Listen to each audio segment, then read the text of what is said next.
One of my clients who's come to see me at the golf projects, by the way, has never hit a single driver shot before. Went from struggling to make decent contact, hardly any distance, those low, wayward golf shots, to then making solid contact, seeing more consistency, much higher and further drives after revealing this simple two-step drill that transformed his drives. With the best part being that Theo has only been playing golf for the last couple of months. And just from doing this, we've seen huge progress. So whether you're a beginner golfer or looking for a recap on the driver, this simple two-step drill that transformed a golfer's drives might just be the thing you need to hit more fairways out on the golf course. For those of you who are new to the channel, welcome. My name is Harry, PJ golf professional, transforming golfers worldwide via Skillist and down here at the golf projects. And in this video, we're going to be answering a question that came up from one of my latest videos regarding simple steps to hit drivers straighter and further. And this didn't take me very long to organize at all, because last week, one of my clients that came to see me was struggling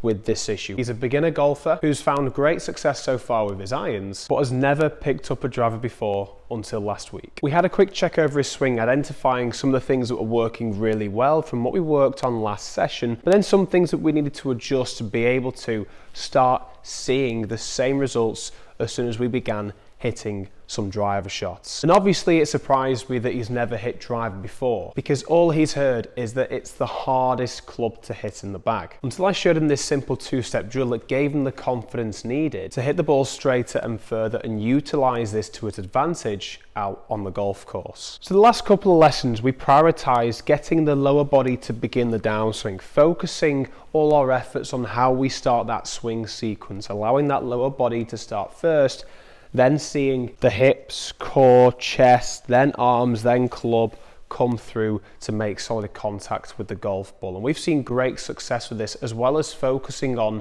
a lot of rotation, because we had the tendency when we started working together to shift very much in the golf swing, the lateral motion that I speak a lot about in other videos. We want to see more rotation.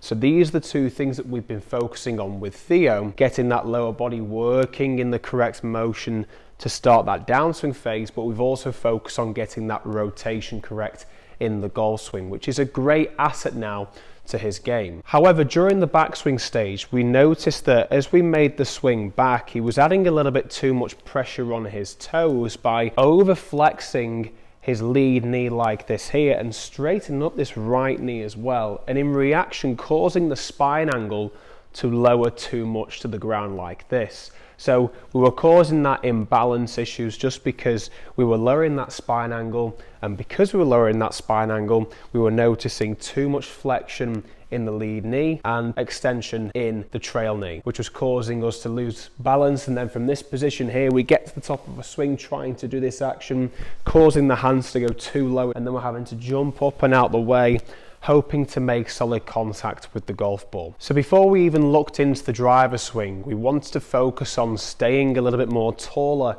in the backswing. And how we did this was quite simple. We wanted to focus on trying to reduce this flexion in the lead side, but the key was to focus on keeping that flexion in the trail side. So just before you get confused, let me just show you what I mean by this. So as we were taking the club back, obviously we're seeing this left knee, because he's a right-handed golfer, over flexing this position here, and in reaction keeping that trail knee too extended. So the idea of this was, if we can keep that trail knee flexed, and that lead knee is never going to overflex in this position here. Therefore, we're not going to lower our spine angle as much. I even got an alignment stick and put it just underneath his chin, just to really exaggerate this feeling as he could rotate more into the top of the swing, causing his arm to swing slightly higher as well. Then I started to add the feeling of allowing that trail hip to shift away from the golf ball. So I'm just going to show you what that looks like first. So we wanted to stop this flexion here in the lead knee. So to stop this, we focused and prioritized keeping that trail knee more flexed in the backswing. And just to help with the rotation getting to the top of the swing and keeping the height, we thought about the trail hip rotating behind towards the wall. And to Theo, it felt like he was adding a lot of pressure into the right-hand side core area here, because obviously if we're keeping this flexed and we're turning this, we're stretching this muscle out here to help him get into a much better backswing position. In simple terms, keeping that right knee flexed and the hip turning towards the wall behind us. As Theo got used to this, we started to notice much nicer strikes with the irons. Seeing that higher ball flight, better launch, a little bit more distance. But to get the most out of this session, we needed to try this out with a driver. After handing him one to use, we focused on the basics of the driver. So we spoke about a lot in terms of the setup, ball position and stance. So we made sure that the ball position was positioned in the front of the stance, very much in line with the lead heel. We also spoke about just ensuring we've got a slightly wider stance, and we worked through a couple more basics just to ensure that we're in the correct setup position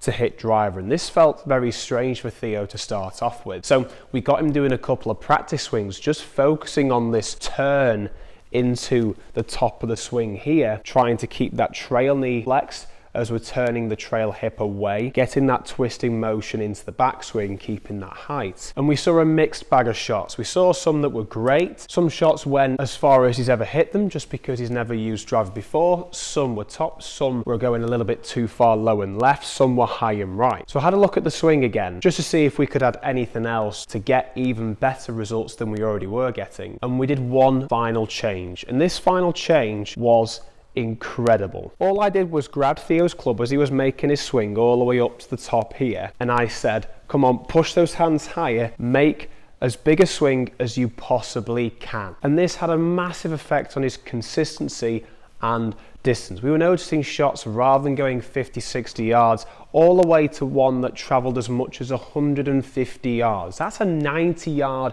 gain just from doing those two things, especially that last thing. And the reason why this made such a huge difference was because he seemed way more committed to the shot, forcing him to turn up to the top, really pushing those hands up and round as much as he could, really exaggerated the feeling of turning that hip out of the way and keeping that right knee more flexed. So it kept in a more stable position, increasing the load, increasing that elastic energy into the top of the backswing to allow him then to propel forward and through with that great downswing that we had already from that swing sequence, starting from the lower body to shift out the way. He was only going to do that sequence quicker, faster and more efficient because of this bigger backswing, more stable position at the top of the swing, which was allowing him to make that solid contact with that increased speed, see that higher ball flight, and of course more distance, which allowed Theo to then believe that driver is actually easier to hit than you think. And I'm not saying that driver is the easiest club to hit in the bag,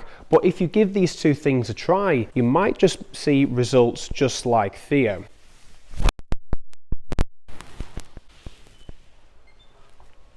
That was a nice shot.